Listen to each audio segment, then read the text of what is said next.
Hey, Eric, it's Dave. Yeah, we had the same thing. I mean, we haven't really had any really rad, legit powder days for 3 years, and I rode squad a day with a bunch of friends, and it was really good. Welcome to the FNRad Snowboarding Podcast. I'm Eric Charlson, and this is our 10th episode.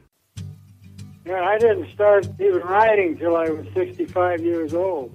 The first board I rode was this plastic Sims Lonnie Toft with a skate deck. Snowboarding is exactly the same as it used to be. It's just, everybody wants something from it. I don't know if I can endure any more shitty winters. We're going to be okay, and that's all that matters.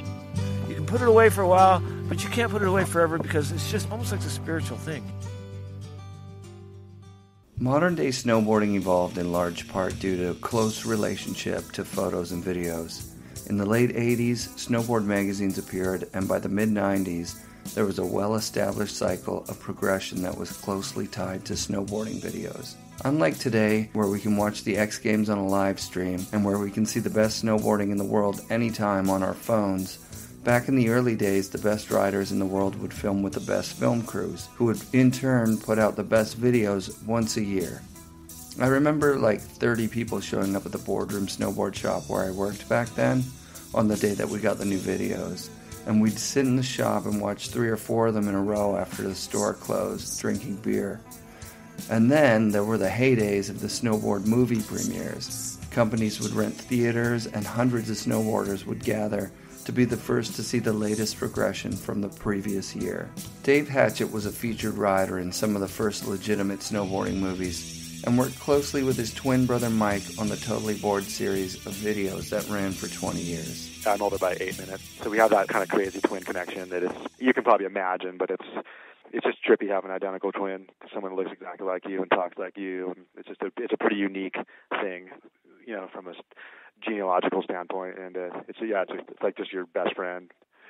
I was in Tahoe, and my friend got one of those Sims 1500 FE. It was one of the little, you got maybe 3 inches of tail, little swallowtail, fast X buckles, and I think it was 1983, and I had been skiing a bunch, maybe 5 or 6 years in high school, and I was getting to be a fairly good skier, and my friend had this snowboard, and he's like, we got to check this out. So we just walked up to the top of this little hill in incline, a little 25-degree hill, and I strapped the thing on, and I'm not bragging, I'm just saying I strapped the thing on, and I just made 4 perfect turns to the bottom, kicked out, and I'm like, I'm never skiing again. It just felt like surfing. It felt like I had surfed all my life, and it was such a cool feeling to strap the thing on and just not even fall once and just link 4 perfect turns, and I literally have not put on skis since. Well, that very first year, that was just my friend Alistair who had that snowboard, and that was in the spring. So then the next year, we started hitting Slide Mountain allowed boards and Boreal and Donner Ski Ranch. So that next year I went there and got pretty into it. And at that point I was seeing Terry Kidwell, Sean Palmer, Tom Burt, Damian Sanders. Those guys were all going to those resorts at the same time. So we all it was almost like the first year we were all there. And it's funny. I mean, those were literally those were almost all the snowboarders in Tahoe right there that I just mentioned, plus maybe 5 other guys. Yeah, it's insane. I remember it was pretty sick just going up and seeing Palmer and Kidwell and all those guys, and I was like, wow, these are like the pro snowboarders, but there were so few of us, we all just possed up and started riding together. That was pretty much it. But I definitely remember trying to follow those guys around and seeing what they were doing. It seems like Lake Tahoe's the first place that pro snowboarding gained any traction. It kind of was in a way, which is funny because it maybe happened there even before, the Pacific Northwest, or I don't know why. Maybe it's just a California thing or whatever, but I feel like I agree. That was almost some of the first pro snowboarding to come out ever. It also seems like Terry Kidwell's the first pro everybody kind of looked up to. Yeah, I mean, I literally remember this one run when I had first met him, and I strapped on that same board I'm talking about at the top of Donner Ski Ranch, and this thing didn't even have metal edges running the full length of the base. It had metal edges halfway, and then the little skegs in back, almost like surfboard fins or something. And I remember saying, oh my God, that's Kidwell, and he had one of those brand new Kidwell roundtails. And he strapped it on, and I just followed him. I don't think he knew I was behind him. I just kind of snuck in behind him, and he was hitting these little natural hits on this cat road, and he was just tweaking out sick methods, just perfect boned out methods. And I was like, oh my God, that's just so insane. Of course, I'd go right behind him and try and do the same thing and follow my ass, and then follow him down. And he was just one thing I remember about him was just his style, and he was just so natural and fluid. Looked like he was just born to snowboard, and it was incredible to watch him. And then it wasn't too much later after that there was Damien and all the other guys doing kind of the same thing. I moved here with my family from San Diego. My brother and I grew up as like surfer rats down in San Diego, and we were getting in a ton of trouble down there, like really bad trouble in school. And my dad thought that moving to the mountains would be a good change for us, and he pretty much saved our lives. I mean, if I wouldn't have got out of San Diego, who knows? I'd probably be like a meth head or whatever. But he just got me up here. The second I got up here, I got into skiing and then snowboarding and rock climbing. I just started seeing the value of getting out in the outdoors and enjoying it, as opposed to just sitting around smoking weed all day and doing nothing with your life. So definitely a lot of credit to my dad for getting us out of the city. He was an electrical engineer. He made this really cool invention. He invented some of the first underwater cameras that like Jacques Cousteau used. Eventually they put a claw on it, and they were able to do some of the first deep water work on like oil rigs and stuff. So he's basically at the forefront of that technology of underwater cameras and robotic stuff that works underwater. Yeah, it was cool. Yeah, his company was called Hydroponics. So he was able to retire around 50. He skied, but he wasn't really much of an athlete. He was more of an academic and just kind of a smart guy. And he was in the Navy, but I did not have any athletic parents to look up to or get me stoked on, snowboarding or rock climbing. That was just a totally side thing. We did, but I started first, like that same year that I was talking about when I was seeing Kidwell and Palmer and those guys up there. So Alistair, my buddy, he bought an avalanche board, and so we were trading off between the avalanche and the Sims. And I'll never forget, one day I was riding down, and this guy approached me in the parking lot, and it was Chris Sanders. It was Damien Sanders' brother, and he was the owner of Avalanche Snowboards. And he said, "Hey, what's your name?" And Dave, and he said, "Hey, you're riding really, really good. Do you know anything about pro snowboarding?" And I'm like, "Not really. I mean, I kind of know a couple of these guys are, and I didn't." He's like, you really, you ought to think about it. You have like, maybe potential. And I'm like, cool. I said, thanks a lot. And it kind of got me stoked, but I didn't really think much of it. And then a couple of days later, we were up riding Donner Ski Ranch, and my buddy took a photo of me jumping off this cliff, and it just came out. It was like really lucky. It was like this perfect base shot. You could just see avalanche totally perfectly. And I remember I got the slide, and then I sent it to Avalanche, and I went on a rock climbing trip. And my dad calls me from the rock climbing trip. He's like, "Dave, I got really good news. The owner of Avalanche called, and they saw that picture of you that you sent, and they're really stoked, and they want to put you on their team." And I was just blown away. I'm like, "Oh my God, like on a snowboard team?" And I think I got like a T-shirt and 50% off on a board and a pair of gloves or something. It wasn't anything. I probably paid for those, but whatever. But it was just the fact of it. I was actually on the snowboard team. And so then all of a sudden I was like on the team with like Damien and Jim Zellers and Tom Burt and Danny Nicholson. And then, of course, at that point, I just got super motivated and just did everything I could do I was already just doing it because I loved it. There was no other reason, but it kind of gave me a sense of, I'm like, wow, like pro snowboarder, like you could actually get paid to do this and never have to work. And so that kind of ignited the fire, and just everything just kind of steamrolled from there with the Avalanche team and going with those guys and doing, demos and all kinds of stuff that we did those first couple of years. And eventually, after riding for Avalanche I think I rode for them for 3 years, Fall Line Film started doing Critical Condition and Riders on the Storm, and things were starting to happen more in the industry. And I kind of told Avalanche, I'm like, "Hey, this is like, when do I get to get paid?" And they said, "Well, if you do good this year, we're going to pay you." And so I did really good that year, and I think that was the year that I'm trying to think of the last year I was on an Avalanche board. But anyways, I got a bunch of magazines, and I got like some video parts. And then I approached Avalanche and said, "Okay, well, I did my job. How much do I get to get paid now?" And they said, "Well, we still don't have the money." So I'm like, "Well, do you mind if I look around?" And they said, "No problem." And then I talked to John Spazzetto, a photographer, and he's like, "Yeah, you ought to call Burton. They might be into it." And I called Burton, and they were just totally stoked. Like within 1 5-minute conversation on Burton, I was on Burton. And then I had to pay my dues at Burton again and ride another year on no salary. And they kind of said the same thing Avalanche said. They said, "Yeah, if you get in some videos and you get some stuff in magazines, we'll think about it." And then so I had another good year, and I think that was the year Riders on the Storm came out. I had a video part, got some ad coverage, and then that was boom. Then the rest was history. I started getting salary and travel budgets, and just started living the dream to get paid to snowboard. Those first couple years with Avalanche, Mike didn't really have anything to do with pro snowboarding or photography or anything. He was out and living in Breckenridge, and I said, dude, snowboarding's so sick, we got to get into this. And so that first year with Avalanche, I took a trip out there, and we started riding together just for fun. And he had just gotten out of school, and he was studying, mainly doing still photography. So he started taking his camera up on the hill, and he was instantly submitting stuff to Snowboard magazine, the Snowboarder, and he did really well, and he started getting stuff published instantly. And then I think it was maybe the year after that, he started thinking about doing cinematography, and he got a job running a camera for Fall Line Films, and he shot for, I believe Riders on the Storm was the first movie he shot for. Mike basically transitioned from like stills to cinematography and shooting for Fall Line Films, starting out shooting me and Damien and Andy Hetzel and some of the early. This is before we'd even thought about, doing movies. I just think we were kind of, a lot of it was just being at the right place at the right time and being, there was just not that many people doing it. So it was a lot easier to get into the industry at that point and break in and make a presence. Okay, that's another good question. It just kind of made me remember that there was one little weird thing that happened. And so are you familiar with the movie Totally Bored with claymation and all that? So that was under a company called Fusion Films, and that was the same year, if I'm not mistaken, that was the same year that Fall Line Films made Critical Condition.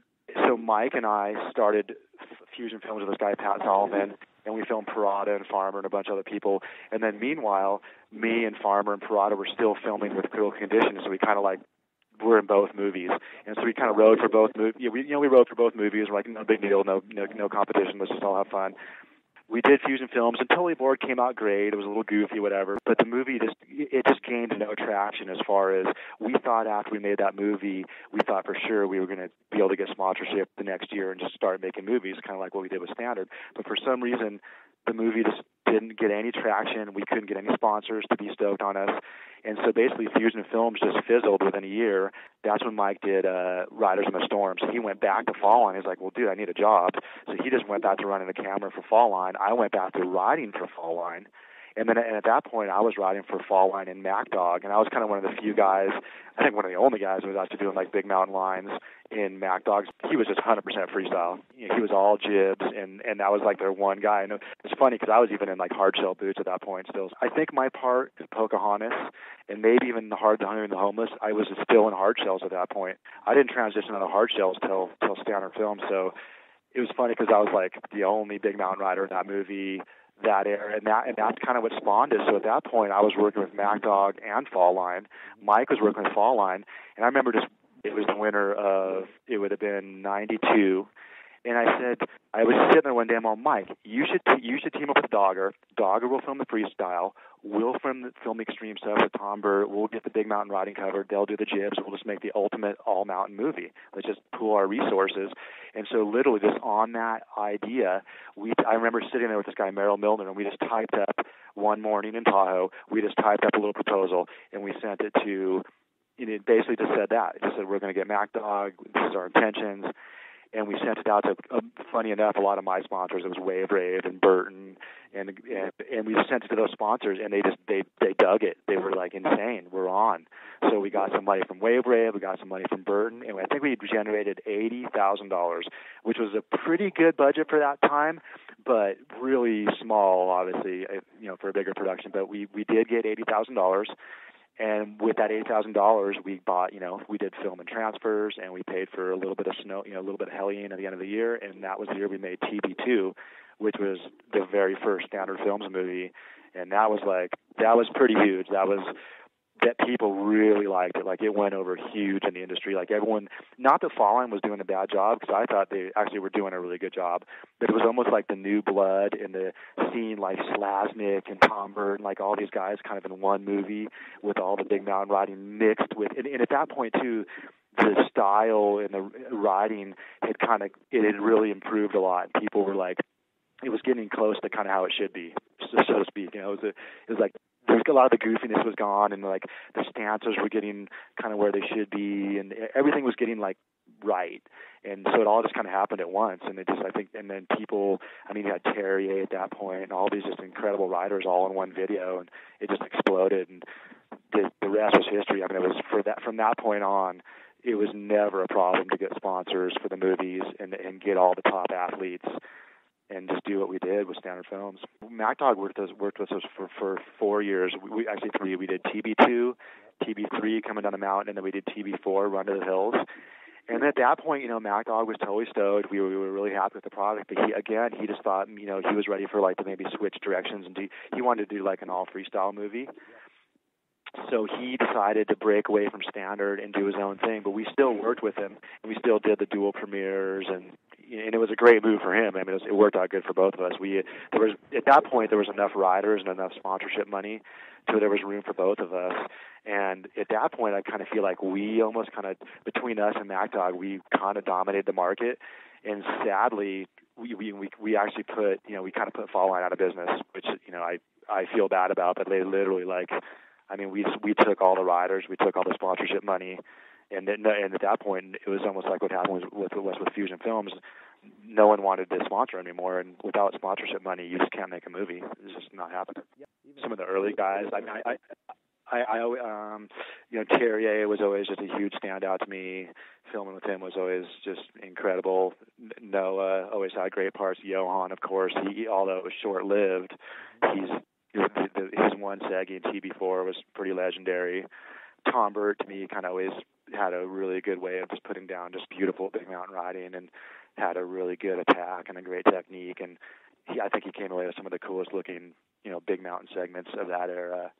And then later on, Kevin was, of course, he was one of the better all-around riders as far as the first 10 movies. And it just, new riders kept filtering in every year until, one person would retire and a new guy would come in. And so with companies sponsoring the movies, there must have been times you were asked to film with riders who just weren't up to the task, eh? Yeah, no, that happened all the time. And I obviously won't mention any names. And it's funny because it's to come across on film and to look on film is totally different than obviously way different than stills, because you can just cheat stills. Anyone can pose a shot. You have to stick it on film. You pretty much have to you have to come into the line fluidly, or the jump, whatever you're going to hit, and you have to stomp the line, or it's not a keeper. So we had a lot of guys that were maybe good in the still realm, but they couldn't really put it together filming because they could never have the consistency of landing. So that was definitely a factor. Or guys that were maybe too one-sided, they were great in the pipe, and then you bring them in the backcountry and they couldn't land backcountry kickers. It's funny. So a lot of guys, like I said, I won't mention any names, great riders. They were great friends. I loved working with them, but they just were never able to. Even though I snowboarded with him and I free rode with him at Squaw, and I'm like, man, this guy's a great rider, and this is fun riding with him. He's shredding, but for some reason you could just never put it down on film. And then there was other guys, which I will mention names because what they did, how fast they turned around, was UC and Roman DeMarchi. The first year we filmed with those guys, they could not send it at all. UC was just I could see the potential. He was going so huge, but he literally did not land for a year. And I was just speechless. I'm like, this guy might not never put it together. And now look, he ended up being one of the best riders ever and filming. He laid down some of the best segments, some of the best tricks that anyone's ever done. It's funny how so some riders were actually able to come out, see their failures, see themselves on film, and actually almost grow from it and then fit the part. Whereas other guys just couldn't quite do it, who were maybe even better than other guys that could, but they could just somehow put the film, put it together and get a Segi, because they could land and they could whatever. Who knows? So when did you start filming for Standard Films? Well, right around TB4. So I did 3 movies with Standard with my brother, and then before that was the MacDog and Fall Line and all the previous Avalanche stuff and stills, and kind of slowly working my way up into movie parts. So I worked with MacDog and Fall Line for 2 or 3 years, and I did 3 years with Standard, and then right around TB4 was when I started transitioning into just being a cameraman. And I had small parts in 5 and 6. And just little cameos, but I was never going for a full part at that point. I knew I was like, okay, I'm getting older. I hit my peak. I'm totally stoked to get behind the camera now. And in TB4, I did actually I hit a tree and broke my femur, and so I spent a whole season on the couch, and that was kind of an eye opener. That injury was kind of a career ender in a way, because it took me 2 full years to come back. by then. And I was already kind of demotivated anyways, and kind of more so to get behind the camera anyways. By TB6, I was just pretty much just full-time cameraman for Standard. And TB4, Run to the Hills, was the first year that we ever actually used snowmobiles to film. And Ride Snowboards, they bought a couple sleds, and they had them here in Tahoe, and we kind of ended up with them somehow through, I think we were filming with like Rocket and maybe Dale Rayberg and whoever we were filming with. And so we had the Ride sleds, and that was the year that we first started putting cameras and snowboarding together, and, and snowmobiles and getting it done that way. That was just a completely new realm, being able to go out on sleds and get footage. All of a sudden, we were able to go deeper and further and do, all kinds of terrain that we had never even seen yet. You pretty much have to have a gnarly sled to be filming nowadays. And the cool thing now is now that I'm not filming that much anymore, I still have my sled and all my gear, so I just go out and use it to go freeride. Yeah, it's super fun. I'm actually going out with Ryland Bell tomorrow, who's a rad up-and-coming rider who's been filming with Jeremy a lot in the Deeper and Further movies, and he's kind of a Tahoe guy now, and we're just going to go out and split board and have fun tomorrow, and it's cool now, and we've all got sled. So now we're going to do a lot of like sled/split missions where you sled out as far as we can, and then split board from there, and it's funny because all those years of working, especially when I was a cameraman, I just remember thinking to myself, God, I can't wait till this is all over and I can just like strap my board on and just go ride for fun like I used to when I learned. It's not that it wasn't fun and not that I didn't enjoy the ride and appreciate every moment, but it was just wanting the pure feeling of just riding powder was just, I couldn't resist. It must have been tempting in the early days to put like your buddies in the films, eh? I mean, we did a little bit of that. I mean, there's definitely a few little friend cameos here and there, and there was definitely room for that almost at that point because the rider pool was so small. There just wasn't that much talent out there. There was a fair amount of it, but you knew like every good rider, you could name them all, no problem. So yeah, we did a little bit of that, but none of them really blossomed like the true true masters. Exactly. And it's riders like that just have that such clean style. And like you said, they're a little bit different. And you almost don't get an appreciation for it until you actually ride with someone like that, like Jamie or Noah, and you actually follow them down a mountain. Terry, I can just think of so many guys that I got the privilege to follow over the years. And all those guys would be here, and we'd all be riding and filming. And we would just go to Squaw on powder days and ride while we were waiting for the skies to open up so we could film. And yeah, I just remember following so many of those guys and being so blown away. Yeah, it's pretty. I remember Alex Warburton. You know who he is, I'm sure. He was one of the first guys in Canada that really blew me away. I remember one of the first times I went to Whistler and riding with him and Schwartz and Johnson and Dano Pendergrass and Gary and all the kind of the Whistler guys. And Dano had told me, he's all Alex is the best. Alex is the best. He's like the man on the mountain. And when I first rode with him, I was like, wow, that it was just incredible to just every little jib, every little wall hit, it didn't matter whether he was like 6 inches off the ground or 10 feet doing something huge off a big cliff or a line or some little jib. Everything was just so fluid and so perfect. And then again, like you said, Jamie Lynn, Noah, it's that same kind of people that Andy Hetzel is. Taking runs with that guy will blow your mind. I mean, just what he can do. Temple Cummings. They can just make the stupidest, smallest stuff so clean and so perfect. These days, Dave is focused on his family.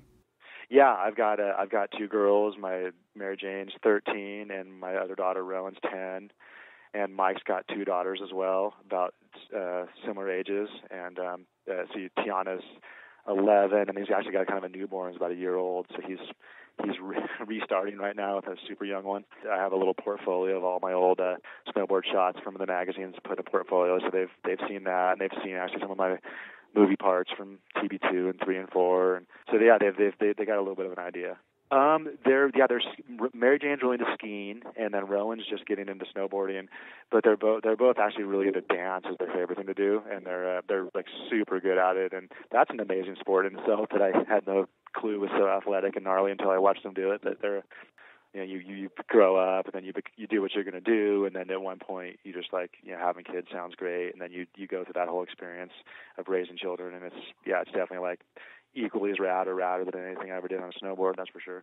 Exactly. It definitely puts a lot of perspective in life, and it mellows you out a lot, and it makes you reflect on things. And so Standard Films stopped doing movies about 3 years ago. I stopped working with Mike for the most part after the first 10 movies, so I was very involved for the first 4 movies, and then up until TB10, from TB4 to 10, I was basically just a cinematographer and helping edit and doing a bunch of stuff.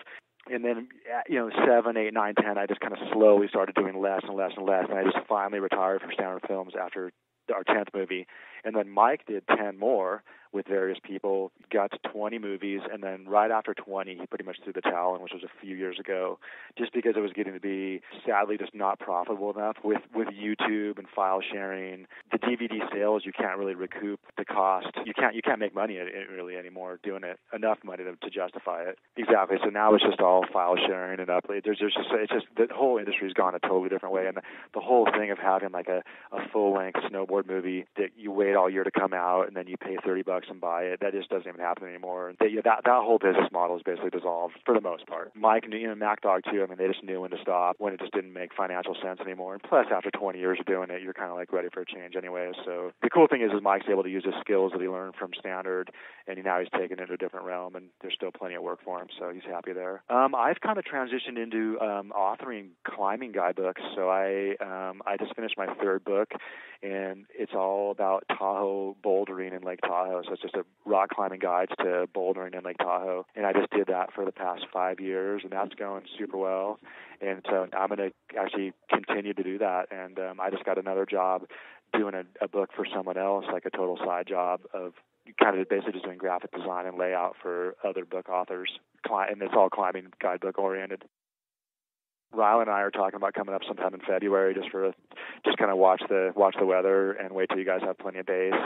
And then when it looks like you guys got a bunch of storms in the window and they're not going to be too warm, we're going to hop on a plane and fire up there and ride the mountain for a couple of days.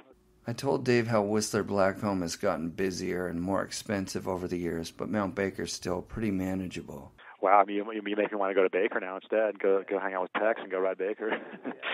Yeah, it's weird too because you think it's not just the lift lines when a mountain gets really crowded like that.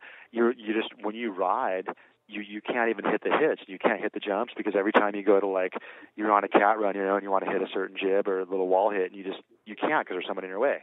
Oh, there's somebody. I'm gonna run that kid over on my landing and blah blah blah. And it's funny even at Squaw, like when it gets really crowded at Squaw and West Face, even just riding the mountain like the steeps, I'll be blazing down West Face, just making big turns, and all of a sudden I'm looking over my shoulder because I can see the guy on my right and the guy on my left, and we're all kind of going the same speed. And are we going to converge into each other? Are we going to collide at 40 miles an hour? Like Jesus, it's just so many. There's just too many people on the mountain charging simultaneously, and it's not just snowboarding. It's surfing. It's climbing. There's so many.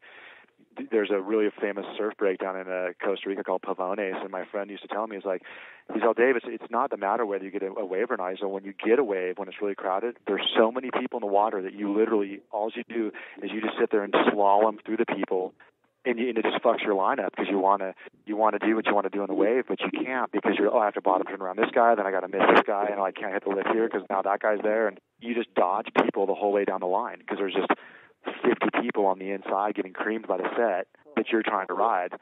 I mean, you do get waves where there's no one in your way, but yeah, you just get too many people in the water, too many people on the mountain. We have our little moments here too in Tahoe where, like today, it was really, the last couple of days of Squaw were super uncrowded. For some reason, the week before Christmas is just never crowded here. We do have a vast backcountry here, like a lot of opportunities between sledding and hiking. So there's the places where everyone goes and you're going to see a bunch of cars in the parking lot, but then there's a lot of places where just nobody goes. Yeah, you can always get that. You can always get away. Like where we're going to go tomorrow, we're not going to see any people. That was the whole reason of where we picked to go. We're like, I want to go on my splitboard and I don't want to see any cars in the parking lot. Where can we go? That was our main goal. Now it's 15 film crews in the backcountry, like every power storm, and then there's all the people just wanting to ride for fun. It is. Okay. Okay. It was so rad to talk to Dave Hatchett. Thank you so much, man. And also, Dave sent us music from his band Fortress, which you can hear in the background here. They've been together since '89, and you can check them out on YouTube or on Facebook. Thanks again, Dave. Oh, man. I took my 2 kids for their first real POW day last weekend, and I'm not sure who was more stoked, me or them. I can't tell you how amazing it is to watch your kids charge turns in POW. FNRad's first live show will take place at the Chair 9 Pub, thanks to Mike Ranquit and Chair 9 owner Peter Cook. The show starts at 3 p.m. Friday, February 19th. Guests to be announced, but believe me, if you're in the area for the legendary bank slalom, you're going to want to come to the show. FNRad Snowboarding Podcast is brought to you by BR Productions.